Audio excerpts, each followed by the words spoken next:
Името го дадовме, ама дивоградбите не ги даваме. Добре дојдовте во Прекутасевски шоу. Македонијо, тешки опинци те газат. И не само опинци, тука и наркодилери, криминалци, тендераши, педераши. И сега сите има да ги ставам Прекутасевски и така добро има да ги испердашам по газето вака. Фике, фике, фике, фике, фике. А пердашот почнува сега.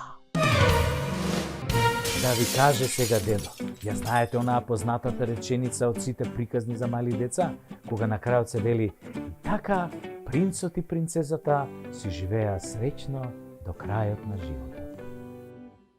Па бидејќи и овој наш живот е бајка, прекрасен љубав, полн со ликови како од приказните, нормално тука не исклучувајќи ги вештирките, монструмите, змеовите, канибалите, бабарогите и другите битанги, нели како од приказните, би било интересно како би звучеле краевите на приказните за нашите познати политичари. Еве, на пример, за Зоки, таа би завршувала вака. И така Зоки си лажеше среќно до крајот на својот живот. За Шилегов, на пример, би завршила вака. И така си пиеше среќно до крајот на животот. За Оливер Спасовски, на пример, би завршила вака.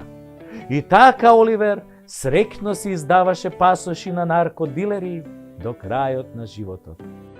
За Али Ахмети, и така си живееше среќно во власта до крајот на животот, а и потоа во другиот живот. За Мицковски би звучал крајот вака.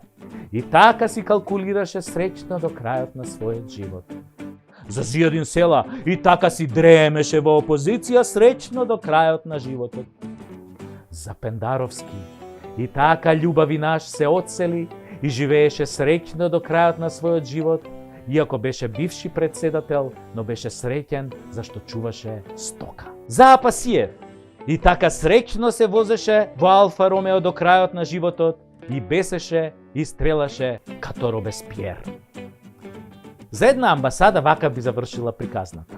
И така, од таа амбасада си не дупеа среќно до крајот на животот, нормално додека постоеше земјата. За ЕУ, и така, и тие си не дупеа среќно до крајот на своето постоење, што значи сепак не го јадевме многу.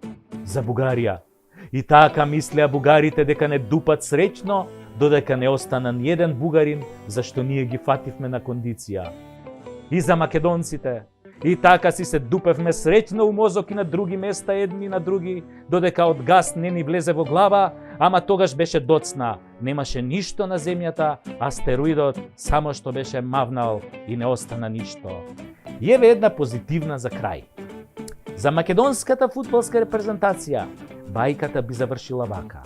И си живеа среќно до крајот на животот, знаејќи дека веќе никој никогаш не ја победил Германија дома. Ајде сите на спиење и сонувајте ја Македонија онака како што ја замислувате.